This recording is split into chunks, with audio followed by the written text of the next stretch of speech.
네, 안녕하세요, 수험생 여러분. 저는 종로학원에서 영어를 가르치고 있는 김찬영이라고 합니다. 이제 오늘 아마 10월달 모의고사를 보시게 됐을 텐데, 기본적으로 긴 추석 연휴 이후에 보는 시험이다 보니까 아무래도 여러분들 좀 긴장감이 떨어지신 측면도 있고 아마 그런 면들도 있었을 것 같긴 한데, 오늘 본 시험들은 제가 다른 과목은 잘 모르겠지만 일단 영어에 한해서는 지난 9월달 평가원 시험 문제가 상당히 좀 까다롭게 출제가 됐었죠. 예, 그래서 그거에 비하자면 좀 평이하게 출제가 되지 않았나라는 생각이 들고요. 9월달 평가원과 비교를 해보게 되면 어떤 지문의 전체적인 소재라든지 아니면 지문의 내용이라든지 선지의 구성 자체가 그렇게까지 많이 고민할 문제들은 없어 보였고요. 실제로 저도 이제 학생들하고 얘기를 해보면 지난번보다는 조금 수월했다라는 느낌을 좀 더 많이 받으신 것 같더라고요. 예, 그래서 오늘은 이제 그래서 그런 문제들 중에서요. 뭐 그나마 여러분들 조금 헷갈릴 만한 21번이라든지 함의 추론 문제라든지 30번의 어휘 문제, 33과 34번의 빈칸 추론 문제, 36번의 글의 순서 문제, 그 다음에 38번의 문장 삽입 문제들을 좀 설명을 드리면서 문제를 어떻게 해결해야 되는지 이런 방식들에 대한 설명을 드리겠고요. 전반적으로 보자면 그렇게 어려운 시험이었다라고 너무 지나치게 까다롭다, 여러분들이 이해하기 어렵다 이런 문제들은 그렇게 많지 않았기 때문에 문제를 어떤 식으로 접근해야 되는지 접근 방식 자체에 좀 더 포커스를 맞추고 오늘의 영상을 찍도록 하겠습니다. 해설 강의를 진행하도록 하겠습니다. 일단 한번 21번 문제부터 보시도록 하죠. 자, 21번 문제를 보면 뭐 내용 자체가 그렇게 어려운 문제라고 보기는 어려운데, 왜냐하면 처음에 첫 번째 문장은 좀 어렵기는 하지만 이 밑으로 내용들을 보시게 되면 대충 무슨 느낌인지를 조금 쉽게 짐작하실 수 있을 것 같고요. 그리고 선지 같은 경우는 딱 하나 정도를 제외한다면 여러분들이 그렇게 혼동을 주는 선지들은 그렇게 많지 않았습니다. 다만 그 하나의 선지들을 어떻게 구분해 내느냐가 여러분들이 정답에 다가갈 수 있냐 다가가지 않을 수 있냐를 구분해 주기 때문에 그 차이점들을 좀 위주로 설명을 드리겠습니다. 자, 일단 처음에 보면 어떤 설명이 나오냐면 이 행동의 위계적 구조의 결과라는 얘기가 나와요. 그렇죠? 행동이라는 것들은 또 위계적 구조를 가지고 있다는 설명을 하죠. 일단 여기서 가장 중요한 개념은 위계적 구조가 되겠죠. 그렇죠? 우리가 위계질서라고 하는 표현들을 되게 많이 쓰게 되는데, 위계질서라고 하는 건 뭐죠? 위가 있고 아래가 있고 높은 데가 있고 낮은 데가 있고 이제 그런 식의 개념들을 설명을 하죠. 여러분들이 뭐 우리가 이 뒤에서도 나오지만 어떤 높은 수준과 낮은 수준의 얘기를 하는데, 그거의 차관을 잘 하시면 그러니까 처음에 이 첫 번째 문장에서요, 여기 hierarchical organization이라고 하는 이 표현을 잘 이해하고 넘어가면 그 이후의 문제는 조금 더 수월해진다고 할 수 있어요. 어떤 행동의 위계적 구조라고 하는 것들이 어떤 결과라는 게 어떠냐, 우리가 커피를 한 잔 마시겠다라고 생각했을 때 기본적으로 커피 잔으로 가기 위해서 우리가 하나하나 다 의식적으로 조종할 필요는 없다고 했습니다. 이 행동의 위계적 구조로 인해서 우리가 모든 행동들을 다 의식적으로 활성화시킬 필요는 없다고 했습니다. 그렇죠? 모든 행위를요, 의식적으로 조정하진 않는다고 얘기했습니다. 여러분들 이제 한국어의 문제겠는데, 의식적으로 조정할 필요가 없다라고 하는 건 무의식의 영역은 아니라는 거죠. 그렇죠? 어떤 영역은 그냥 의식적으로 하고 나머지 영역은 무의식적으로 한다라고 생각을 해주시는 게 맞는 거죠. 이게 의식적으로 조정할 필요는 없고요. 대신입니다. 그렇죠? 우리 여기 대신이라는 표현이 되게 중요하죠. 대신에 대부분의 행동에 대한 계획들은 어떠냐? 높은 수준에서 나요. 그렇죠? 일단 여기서 보면 위계구조에 대한 위계적 구조에 대한 설명이 여기서 이제 바로 시작이 되죠. 높은 수준. 그러니까 우리가 좀 더 위의 단계에서는 뭘 해주느냐? 계획에 대한 어떤 행동들에 대한 계획을 세우죠. 그렇죠? 의식적으로 조정할 필요는 없다. 그래서 계획에 대해서는 우리가 상위 구조에서 수준에서 일어나는 거고요. 여러분들 아시겠 계획이라고 하는 건 당연히 무의식의 영역은 아니죠. 얘는 의식적인 영역입니다. 우리가 의식적으로 뭘 하겠다라고 계획을 하죠. 계획을 하죠. 계획을 일단 하고요. 일단 커피를 마시겠다라고 결정을 하면 그 다음에 나머지 팔이나 입이나 손이나 이런 것들이 그것들을 행동하기 위해서 일단 조정을 하는 거죠. 그렇죠? 자, 이런 것들이 의미하는 바는 뭐냐? 우리가 피아노를 치는 것 같은 아주 많은 스킬이 들어가는 그러한 숙련도가 필요한 작업에서도요, 아주 미묘한 발레가 있다는 거죠. 그렇죠? 그게 뭐냐? 일단 윗단계에서라는, 여기 보시면 알겠지만 위계질서의 윗단계에서 펼쳐지는 의식적인 계획이 있고요. 아까 얘기했죠. 계획이라고 하는 의식적입니다. 그리고 아까 여기서 처음에 설명했었지만 계획은 상위 수준에서 일어난다고 얘기했어요. 앞에 있는 표현하고 지금 겹치는 거죠. 위계질서의 위쪽에서 일어나는 계획의 영역이 있고요. 그리고 얘를 실행해주는 영역이 필요하겠죠. 예, 그래서 그 밑에 보면 어떤 실제로 피아노를 칠 때 정확한 타이밍에 정확한 건반을 누르게 만드는 예, 운동 기술에 관련된 의식적이고 무의식적이고 자동적인 영역이 있어. 그렇죠? 예. 여기 밑줄 치실 부분은 여기가 되겠죠. 그렇죠? 예. 운동 기술의 자동적이고 무의식적인 영역입니다. 계획이 상위 수준에 일어나기 때문에 이걸 실제로 수행하는 건 당연히 하위 수준이 되겠고요. 그래서 낮은 단계가 되는 거고, 그렇죠? 하위 수준에서는 예, 어떤 게 일어나냐? 무의식적인 영역이, 그렇죠? 행동이 일어나게 되는 거죠, 그렇죠? 보면 알겠지만 행동의 위계적 구조에 대한 설명이 이제 이 이후로 전체적으로 전개가 되는 방식인 거죠. 그래서 행동이 위계적으로 이러다 보니까 우리가 모든 행동을 다 의식적으로 다룰 필요는 없다. 그럼 이제 어떻게 하는 거냐? 상위 수준에서는 의식적으로 계획만 해주는 거고 그 나머지 행위들은 낮은 수준에서요. 예, 무의식적인 행동으로 커버하게 된다. 그러니까 이 글의 내용이 되는 거죠. 그렇죠? 이런 식으로 내용이 전개가 됩니다. 그렇죠? 예. 여러분들이 보시면 알겠지만 의식적으로 조정할 필요가 없다고 얘기했다는 게 의식이 들어가지 않는다는 얘기가 아니에요. 예, 그래서 이거를 놓치시게 되면 이 문제를 틀리기가 쉬운데 분명히 계획은 상위 수준에 일어난다고 얘기했고요. 그게 의식적인 계획이라는 표현을 써줬어요. 얘는 당연히 의식적인 영역이 개입이 됩니다. 반면에 우리가 어떤 행동을 실제로 이 계획을 시행하는 데 있어서 모든 걸 다 생각하고 할 필요는 없겠죠. 어느 정도는 그냥 하는 것도 있어야 되겠죠. 이렇게 일단 설명을 했습니다. 그래서 이 사람이 얘기를 하는 게 뭐냐? 실제로 피아니스트들이 연주를 하는 걸 보면 이게 마치 뭐냐? 손이나 아니면 그들의 손가락이 하는 게 자신만의 어떤 삶을 갖고 있는 생명력을 갖고 있는 것처럼 보여. 얘가 자기 마음대로 되게 자유자재로 움직인다는 거죠. 아까 얘기했지만 이 손이나 손가락이라고 하는 건 피아노의 실제로적인 행동을 하게 되는 거죠. 여기 나오던 무의식적인 행동의 영역을 나타냅니다. 얘가 무의식적 행동의 영역이고요.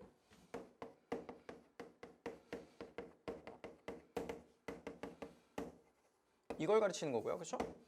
반면에 피아니스트들은 그 위를 되게 미끄럽게 움직이면서요.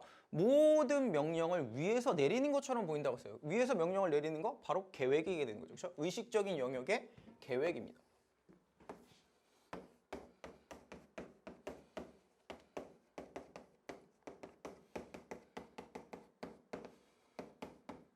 이렇게 되는 거죠. 그렇죠? 예. 얘가 위에 있고 얘가 밑에 있고 이거를 위계질서라고 설명을 하게 된 거죠. 그렇죠? 근데 여기까지 왔으면 거의 문제를 다 해결했다고 보시면 되겠죠. 예. 그래서 이 사람은 이 피아니스트는 뭐라고 설명했으면 나는 장군이고 장군은 뭐라죠? 예. 명령을 내리는 사람이죠. 이 사람들 의식적으로 움직여야 되겠고요. 나의 병사들은 건반이라고 얘기했는데 건반 실제로 치는 손가락이나 아니면 손들이 이 건반을 무의식적으로 알아서 행동하게 되는 이런 것들을 나타내는 개념이라고 생각하시면 되겠습니다. 그래서 전체적으로 위계적 구조를 가지고 있고 위에서는 계획을 내리고요. 그렇죠? 의식적으로. 밑에서는 얘를 무의식적으로 수행하게 된다는 게 이 글의 내용인 거죠. 그렇죠? 따라서 답이 될 수 있는 보기는 당연히 3번이 되는 게 맞겠죠. 그렇죠? 그래서 어떤 운동기술이라고 하는 건 당연히 뭡니까? 얘 같은 경우에는 하위 영역에서 일어나는 무의식적 영역이 되겠죠. 그렇죠? 이런 행동들 같은 경우를 수행하는 데 있어서 그들은요. 위에서 내려오는 더 높은 단계에서 오는 의식적인 영역에 의해서 좌지우지 된다라고 하는 게 얘가 맞게 되겠죠. 그렇죠? 여러분들이 잘못 생각하시게 되면 얘를 고를 수가 있거든요. 5번이요. 일단 5번은 이 전반부까지를 보게 되면 얘는 당연히 맞는 얘기입니다. 일단 우리가 신체적인 반응이라고 하는 건 당연히 자동적으로 일어나죠. 여기는 무의식적 영역이 맞아요. 여기까지는 전체 글의 내용과 상관이 얘는 정확하게 부합합니다. 근데 뒤를 보게 되면 independent of the purpose deliberate intention입니다. 보면 알겠지만 수행자의 의도적인 어떤 의사와는 무관하다고 얘기했어요. 이 계획이 안 들어간다는 얘기죠. 그렇죠? 얘 같은 경우에는 이 부분 쉽게 얘기하면 의도가 들어가지 않는다라는 게 틀리게 되는 거죠. 왜냐하면 사람들의 어떤 행위라고 하는 건 계획은 의식적인 영역에 분명히 개입된다고 얘기했습니다. 그렇죠? 그러니까 요 뒤에 부분이 글의 내용과 부합하지 않는 거죠. 그렇죠? 그래서 얘는 행동이 자동적으로 일어난다는 요 부분만 보고 골라주시면 틀릴 수밖에 없는 그런 유형의 문제라고 생각하시면 되겠습니다. 그래서 얘는 요 두 개를 구분할 수 있냐 없냐라고 하는 것들이 이 문제를 푸는 데서 되게 중요한 영역인 거고요. 아까도 얘기했지만 의식적으로 행동할 필요가 없다는 게 전부 다 무의식이라는 얘기는 아닙니다. 걔 같은 경우에는 잘 생각하셔서 보셔야 되겠고요. 그리고 중간에 계속해서 의식적인 계획이라는 표현이 분명히 들어가기 때문에 이 5번 보기는 답이 될 수가 없겠죠. 자, 그다음 30번 문제고 30번 문제는 제가 누차 강조드리지만 이거는 제가 여태까지 오래 찍었던 영상들에서 계속해서 이 어휘 문제를 어떤 식으로 접근하는 게 맞는지에 대한 설명을 드렸는데 대부분의 경우에는 제가 늘 강조드리는 건 인내심. 그렇죠? 대부분의 학생들이 글을 읽다가 중간에 포기하거나 아니면 대충 고르거나 이렇게 되는데 사실 이런 문제들 같은 경우는 그때도 설명을 제가 누차 강조드렸지만 대부분의 어휘 문제들은 여기에는 1번부터 5번까지의 보기들이 다 설명이 됩니다. 엔간한 경우에는. 뭐 하나 정도는 상식적인 영역에서 이렇게 넘어갈 수 있는 그런 선지들도 있긴 한데 대부분의 경우 설명이 돼요. 근데 그걸 하나하나 다 찾으실 필요는 없고 정답이 되는 선지 같은 경우에는 앞의 맥락이나 아니 그 같은 문장이 되든지 아니면 그 앞뒤의 문장 내에서 얘가 틀렸다는 걸 보여주는 지표들이 분명히 있어요. 그리고 여러분들이 해설지들을 천천히 살펴보시게 되시면 이 답은 요런 맥락이기 때문에 틀린다라는 것들이 되게 명확하게 명시돼 있거든요. 그래서 답을 찾을 때는 정답을 고르시겠다라고 한다면 문제를 풀겠다고 한다면 얘가 이런 이유 때문에 답이 안 된다는 근거를 한번 찾아보시는 걸 추천드리고요.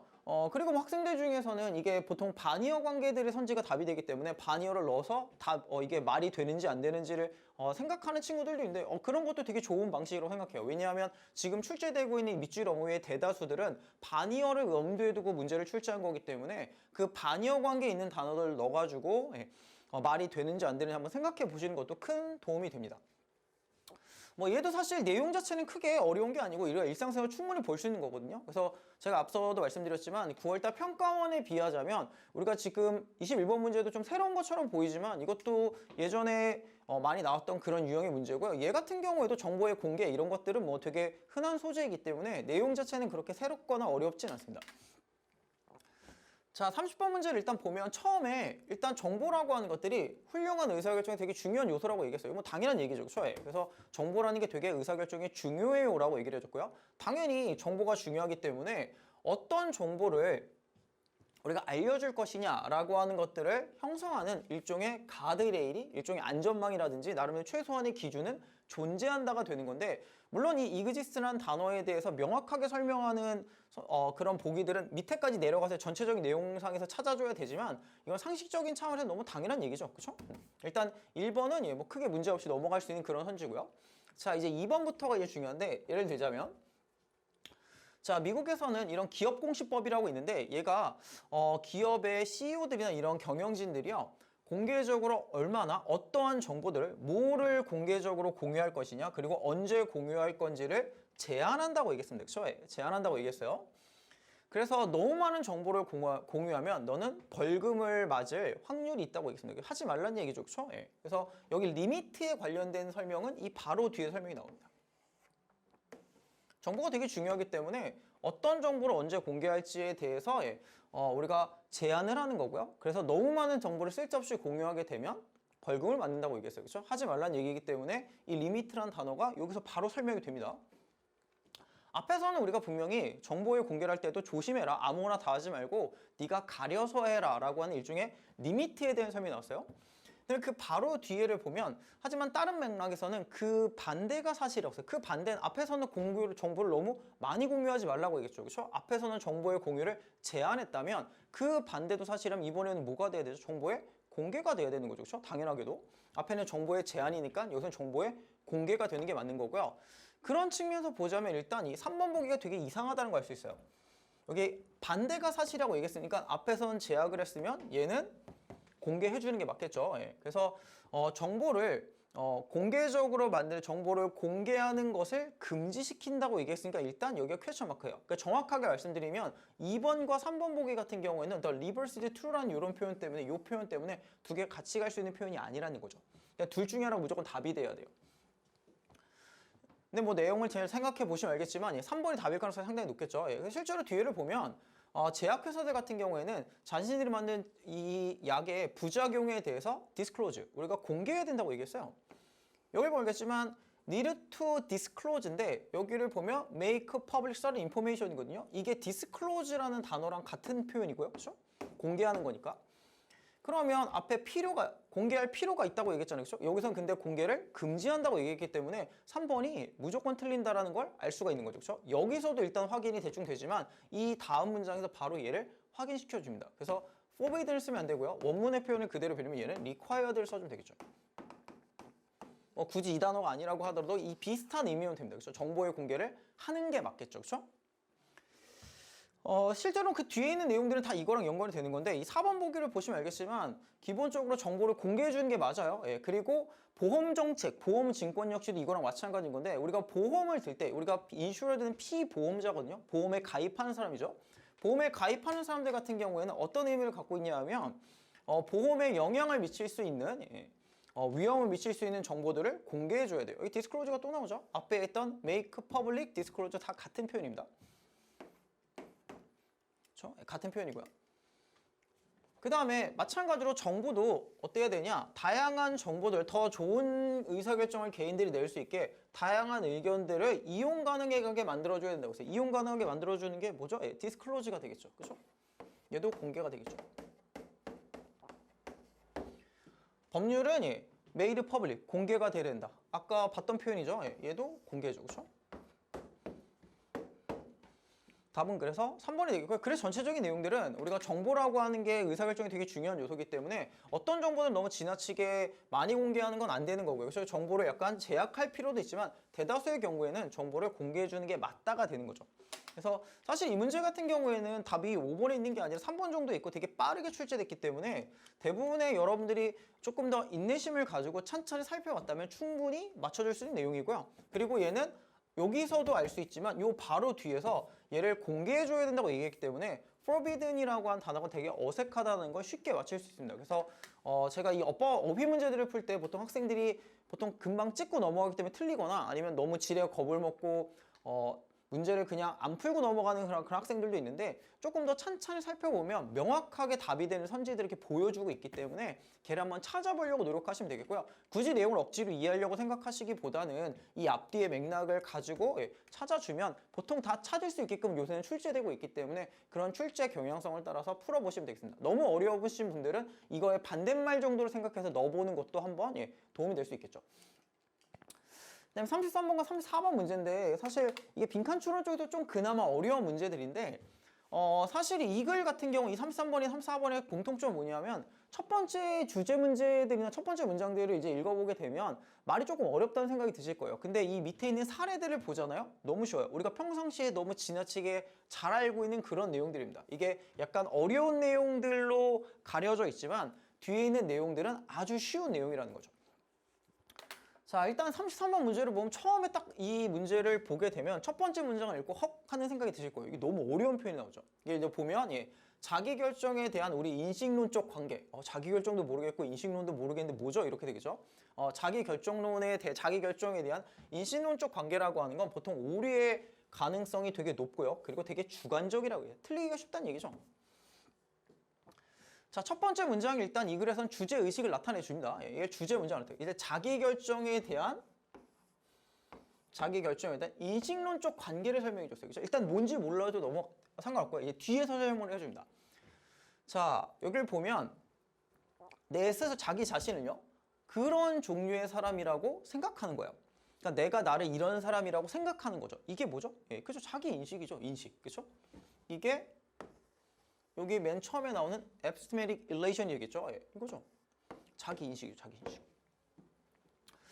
나는 이런 종류의 사람인 것 같아 라고 생각함으로써 스스로를요 그런 종류의 사람으로 바꾸는 거예요. 이게 뭐냐? 바로 이게 자기 결정에 해당하겠죠. 그렇죠?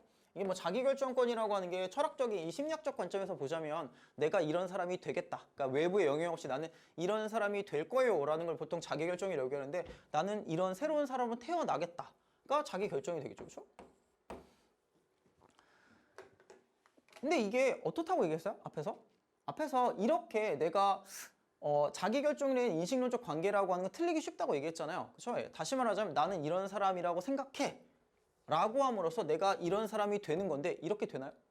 예를 들자면 나는 부지런한 사람이야. 나는 부지런한 사람일 거야 라고 생각하는 걸로 실제로 부지런한 사람이 당연히 안 되죠. 그렇죠? 안 되죠.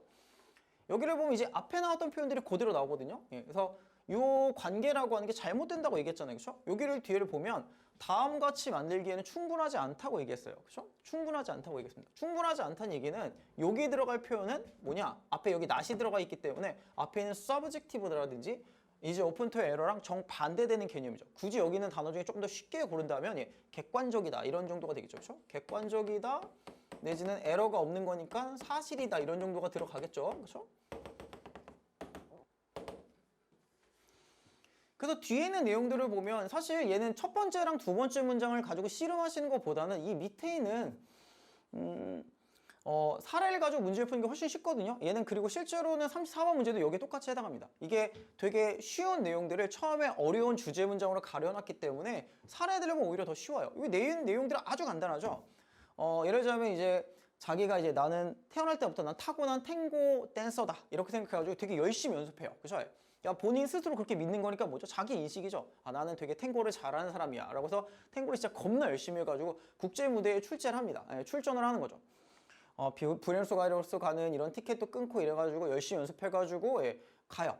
그럼 내가 그렇게 나는 타고난 탱고 선수다라고 생각하는 것만으로 탱고 선수가 되나요? 당연히 그럴 리가 없겠죠. 그렇죠. 여기 나오지만 그의 텐싱이라고 하는 건 탱고랑은 아주 거리가 먼 거죠. 그렇죠. 자, 그 다음에 여기를 보면 여기 보세요. 여기 이제 마지막에 헬스 부분을 보시면 되는데 그러니까 그 자신을 탱고 댄서라고 생각하고 그쵸? 탱고 댄서라고 생각을 하는 거죠. 이게 뭐죠? 자기 인식이죠. 아까 얘기했던 여기 똑같은 표현이 나옵니다. 컨셉이라는 표현이 나오고요. 셀프 컨셉션이죠. 그쵸? 자기 인식적인 관점에서 이런 행동들을 해요. 아, 나는 타고난 탱고 선수다. 난 탱고를 너무 잘해. 이렇게 생각을 하지만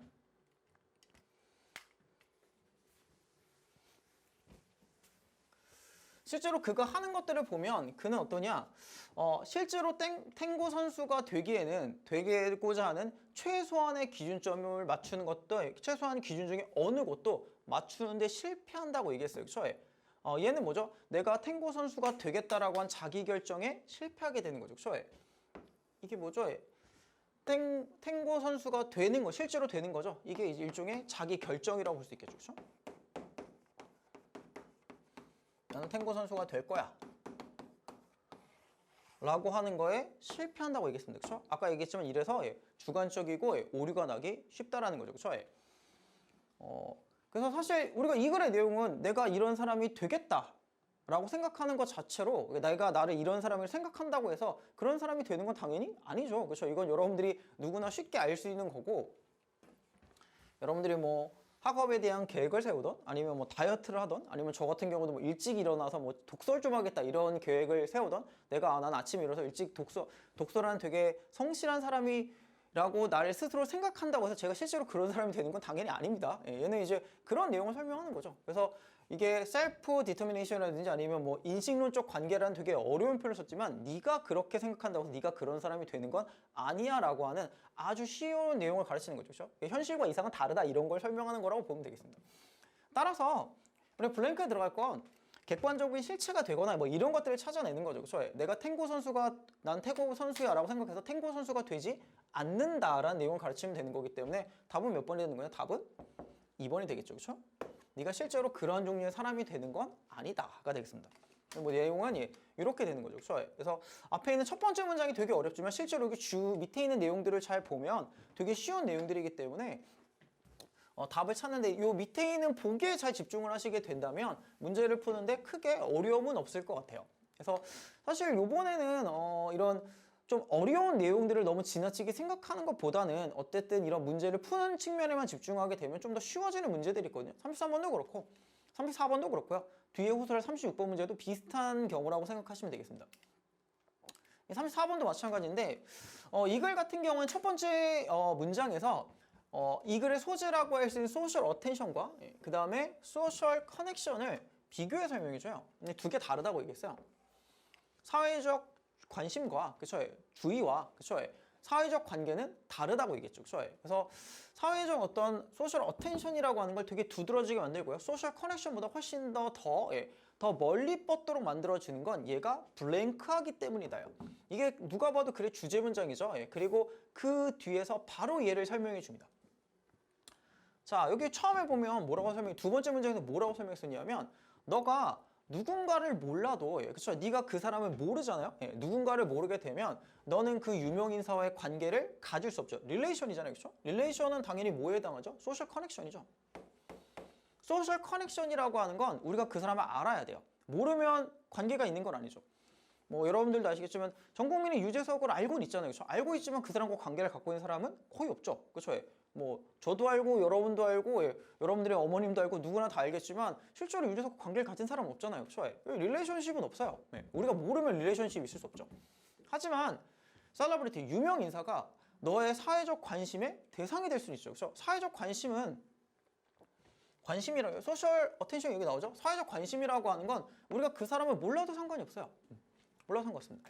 그래서 이 사람이 이걸 뭐라고 설명했냐면 소셜 어텐션이라고 하는 건 원사이디드라고 써요. 원사이디드 뭐죠? 일방적인 거죠. 일방적인 건 뭐예요? 예. 내가 그 사람을 몰라도 관심은 가질 수 있죠. 관심을 가질 수 있죠. 유재석을 개인적으로 몰라도 유재석을 좋아할 수는 있죠. 그렇죠? 예. 여러분들이 유명한 스포츠 스타 뭐 이런 사람들을 좋아한다고 했을 때 그 사람은 여러분들이 모르지만 그죠? 관계를 전혀 일도 갖고 있지 않지만 그 사람을 좋아할 수는 있죠. 그렇죠? 원사이디드라고 했습니다. 그렇죠? 그러니까 쉽게 얘기하면 실질적인 관계가 없어도 상관이 없다는 거죠. 실제로 뒤에서도 전부 다 그런 내용들을 설명해 줍니다. 다 그런 설명을 설명해 줍니다. 실제로 뭐 네가 뭐 좋아하는 사람, 뭐 일방적인 짝사랑의 대상이 되든지 간에 이 사람들이 내 머릿속에 항상 있지만 사실 그 사람 나를 모를 수 있죠. 그렇죠? 관계가 없을 수 있죠. 뭐 우리가 짝사랑 뭐 이런 걸 생각하는 걸 수도 있고요. 그다음에 뒤에 걸 보면 맨 마지막 여기 마지막 부분 넘어가면 사회적 관심의 상당히 많은 부분이라고 하는 것들은 어떠냐? 우리가 실제로 모르는 사람들에게 떨어진다고 했습니다. 그렇죠? 여기에 이 표현이 나오죠. 그렇죠? 이 표현이 사실 이 부분에 대해서 상당히 결정적인 힌트를 주는데 사실 이 부분까지 안 읽어도 중간에 읽어도 대충 느낌은 아실 거예요. 그래서 소셜 커넥션과 소셜 어텐션의 가장 큰 차이는 뭐냐?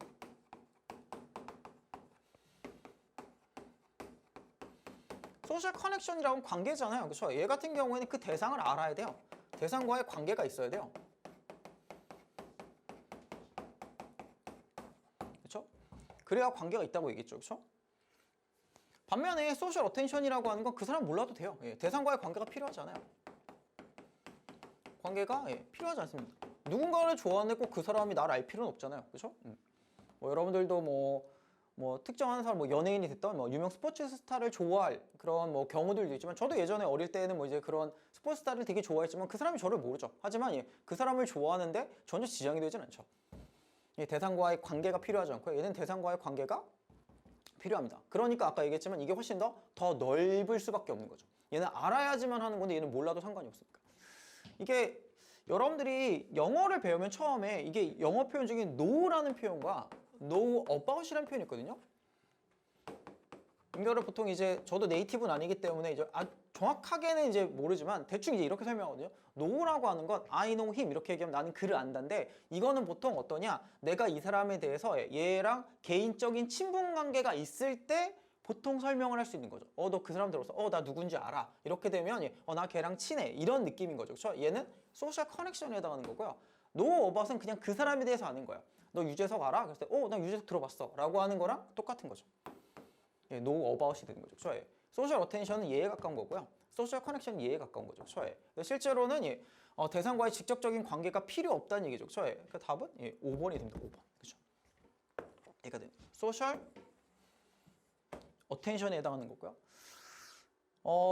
반면에 이제 이것과 정반대되는 보기도 보통 제가 그때 빈칸 추론 문제를 설명할 때 드렸지만 보통 대부분의 선지의 구성이라고 하는 게 글의 내용에 딱 들어맞는 그렇죠? 정답인 선지가 있다면 이거에 반대된 대칭점에 있는 선지도 하나 정도 만든다고 제가 얘기했어요. 그리고 그게 운이 좋으면 2개 내지 3개가 돼가지고 선지만 보고도 골라줄 수 있다라고 제가 설명드린 적이 있었는데 이거에 정반대되는 보기는 어디냐? 바로 얘가 되죠. 그렇죠? 그 사람을 개인적으로 어떤 사람의 직접적인 어떤 우리가 대상에 의존하게 된다 이런 것들은 소셜 커넥션 쪽에 조금 더 가까운 거죠. 사실 엄밀히 따지면 1번과 2번과 3번 같은 경우는 이건 소셜 커넥션 쪽에 조금 더 가까운 그런 내용이라고 보시면 되겠죠. 그렇죠? 상호 관계나 이런 거기 때문에 그렇죠? 답은 그래서 5번이 되는 게 맞겠죠. 그렇죠? 그래서 얘는 33번이나 34번 문제는 처음에 보면 되게 어려운 내용이지만 뭐 이런 거죠. 그렇죠? 유재석에 대해서 실제로 알고 있냐? 그렇죠? 알고만 있는 거냐? 아니면 개인적인 친분 관계가 있냐? 이런 거죠. 그렇죠? know about. 다시 말하면 사회적 어떤 관심의 대상은 훨씬 더 넓을 수 있죠. 왜냐면 그 사람 나를 몰라도 상관없으니까. 그렇죠? 답은 5번이 되겠습니다.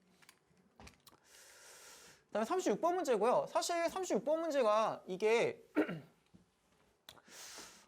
개인적으로는 요번 10월달 문제 중에 상당히 까다로운 문제라고 생각을 하고 있거든요. 예. 그래서 이게 내용의 이해라든지 해석에 집중하면 오히려 문제 되게 틀릴 수가 있어요. 그리고 얘 같은 경우에는 이게 프루프 패러독스라고 하는 되게 어려운 개념을 설명하고 있는 거기 때문에 만약 그거를 잘 모르면 내용을 만약에 내가 이해하겠다라는 측면으로 접근하자면 이 문제는 사실 답도 없고요. 예. 아마 내용 자체로는 이 10월달 모의고사 전체에서 얘가 가장 까다로운 문제가 아닐까 싶은데 사실 문제는 순서 문제 같은 경우나 아니면 뒤에 설명할 삽입 문제 같은 경우에는 기본적으로 글의 흐름이잖아요. 그래서 여러분 잘 생각해, 이게 글의 흐름이란 섹션에 묶여 있어요. 글의 흐름이라고 하는 건 디테일한 내용보다 얘가 흘러가는 일종의 플로우를 느껴보라는 얘기죠. 그렇죠?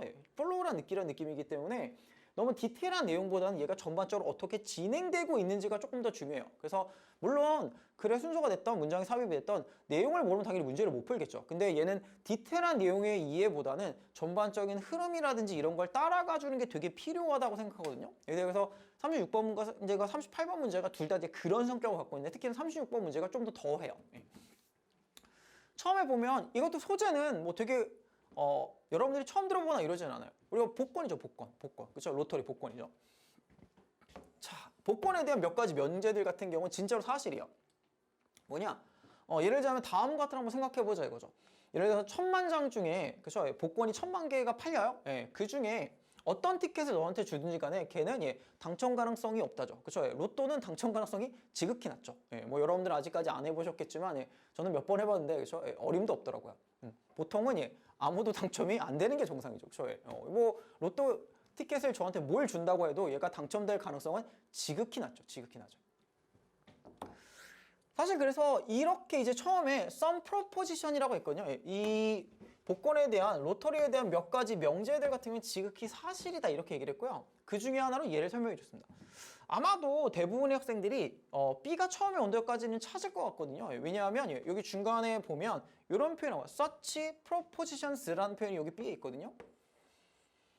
이거는 제가 여태껏 글의 순서 문제를 설명할 때 되게 많이 말씀드렸지만 지시사들, 예를 들자면 this나 such 같은 애들, 그렇죠? 이런 것들이 되게 유용하다고 얘기했었는데 이러한 명제들은 이라고 얘기했기 때문에 이런 지시사가 나왔다는 얘기는 뭐죠? 앞에서 얘가 언급이 됐다는 얘기죠. 그렇죠? 프로포지션에 대한 언급이 무조건 나와야 돼요. 그렇죠? 이 사람, 그러한 경우라고 한다면 앞에 다 언급이 된 경우죠. 그렇죠? 예. 그래서 얘는 이렇게 연결이 됩니다.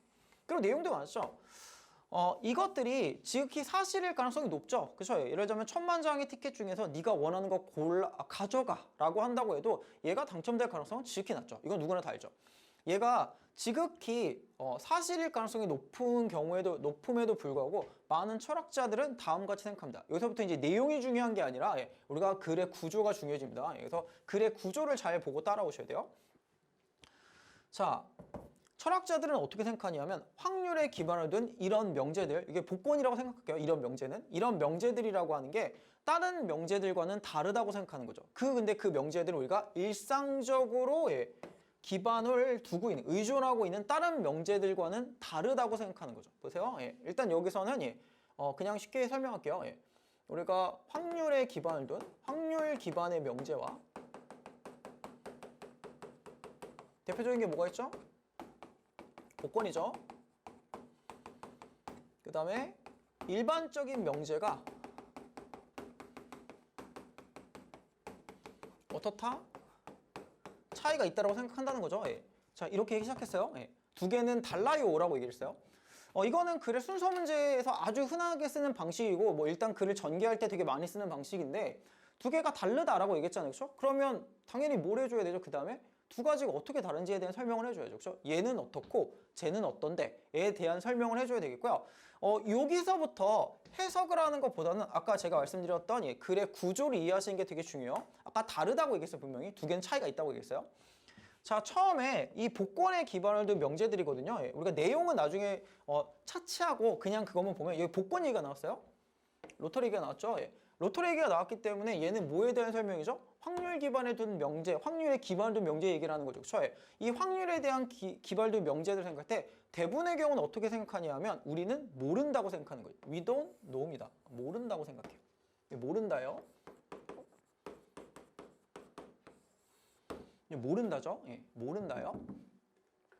처음에 이 두 가지가 다르다고 얘기했고요. 첫 번째 설명으로 확률에 기반을 둔 명제를 사람들이 생각할 때 보통 얘네들 모를 거야 라고 생각한다고 했어요. 모른다요.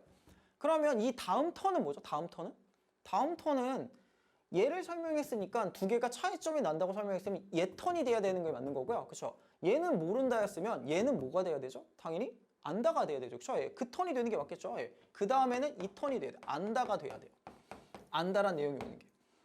그래서 실제로 이 B까지 찾은 다음에 A로 갈 거냐 C로 갈 거냐를 되게 고민하시는데 C를 볼까요?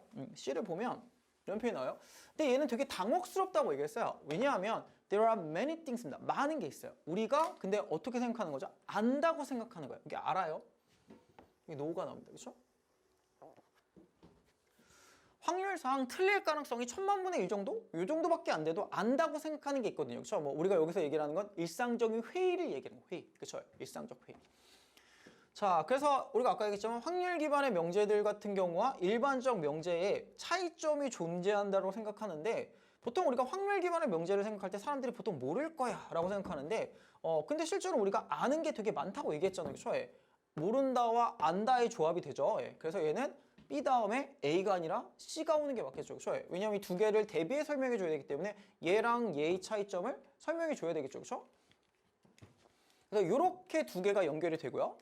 그 다음에 이제 A번을 보잖아요. A번을 보면 만약에 우리가 실제 생각하는 것보다 지식의 범위가 훨씬 더 제한적이라는 걸 인정하기 싫다면 반드시 뭐가 차이점이 존재해야 된다. 어떤 거냐면 우리가 갖고 있는 확률적인 증거와 그렇죠? 그 다음에 우리가 그냥 하는 일반적인 사물에 대해서 차이점이 반드시 존재해야 될 거다 이렇게 얘기를 하는 거죠. 그렇죠? 그래서 얘는 이렇게 쉽게 얘기하면 이거 설명 이 두 가지가 다르다고 생각하는데 보시면 얘랑 보통 우리는 이거라면 모른다라고 생각을 하는데 사람들이 실제로 근데 우리가 아는 경우들도 있어 라고 얘기했고요. 마지막에 이 두 가지를 마지막 정리해주는 A로 돌아오게 되는 거라고 생각하시면 되겠습니다. 그렇죠? 그래서 이 글 같은 경우에는 내용을 너무 지나치게 따져서 문제를 풀면 조금 어려울 수 있고 안다, 모른다 이런 식으로 이제 와서 문제를 해결해 주는 게 조금 더 편할 수 있어요. 이거 얘는 되게 편의적인 방식이긴 한데 이렇게 풀어주는 게 조금 더 쉽게 해결해 주는 방식이라고 생각할 수 있는 거죠. 그러니까 다시 말하자면 이 문제를 풀 때 조금 더 쉽게 해결을 해주려면 이게 내용 하나 다 이해해서 풀기 좀 어렵거든요. 그래서 얘를 그냥 하기 하면 너무 어려우니까 여기서 두 개는 다르다라고 생각했으니까 일단 확률 얘기를 먼저 해줬고요. 그쵸? 확률에 기반한 걸 얘기해줬으니까 그 다음에는 누구의 턴이 와야 되느냐? 얘의 턴이 와야죠. 그쵸? 얘의 턴이 와서 얘를 설명해주고 그 다음에 이 두 가지를 마지막으로 정리해줘서 이 두 가지가 마지막에 다 나오게 되는. 그래서 이거는 어떤 식으로 문제를 푸는 게 오히려 더 쉬울 수 있냐면 아까 얘기했던 확률 기반 명제를 A라고 설명하고요. 편의상. 그 다음에 일반적인 명제들을 B라고 설명하면 여기 두 개를 설명했죠. 그 다음에 A를 설명했고요. B의 마지막 부분에서. 그쵸? 그 다음에 C에서는 누굴 설명했죠? C에서는 B를 설명했죠. 일반적인 명제들. 그 다음에 A번에서는 이 두 가지를 다시 이렇게 합쳐 설명해 주고 있잖아요. 그렇죠? 이런 식의 구조로 설명을 해주는 게 훨씬 더 나을 수가 있다는 거죠. 그렇죠? 그래서 얘는 이런 식으로 진행이 되기 때문에 답은 BC가 되겠습니다. 뭐 문제를 푸는 방식은 이렇게 푸는 게 좀 더 간단하고 왜냐면 이걸 내용을 다 이해해서 풀기에는 쉽지 않기 때문에 이런 구조상으로 문제를 풀어주는 게 좀 더 쉽고요. 이 글에서 얘기를 하는 게 이제 토르프 패러독스라는 개념이 있거든요.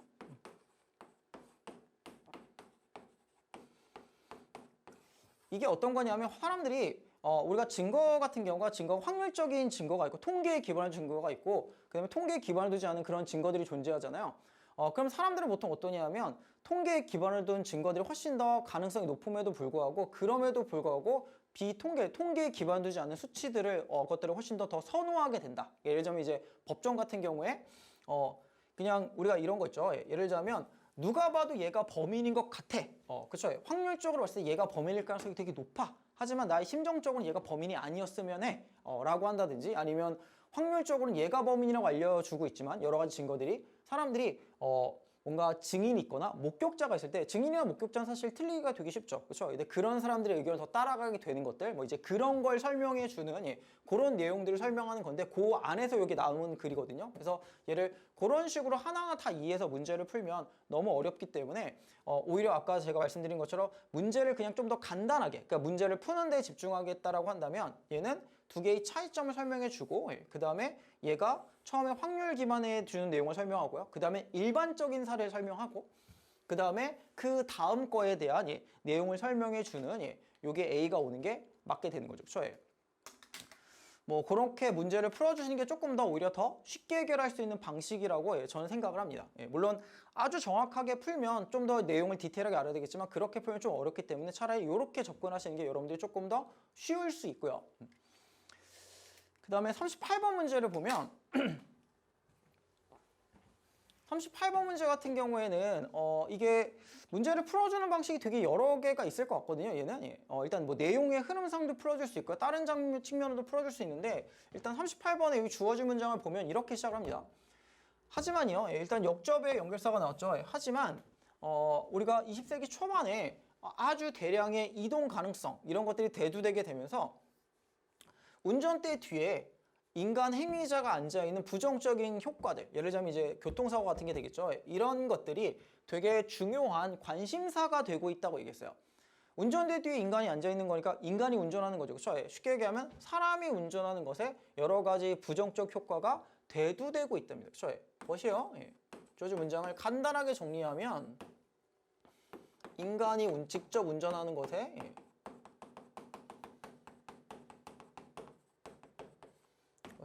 부정적 효과 이게 대두된다는 거죠.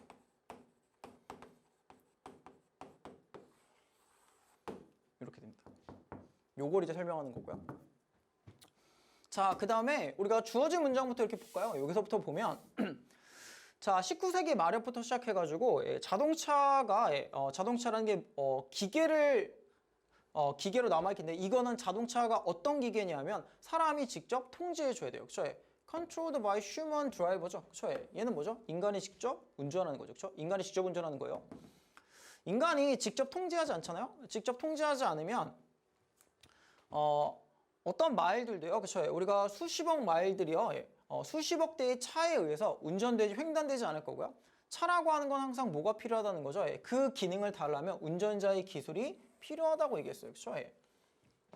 여기까지 뭐죠? 인간이 직접 운전하는 게 필요하다죠. 여기까지 계속 인간이 직접 운전하는 게 필요하다요.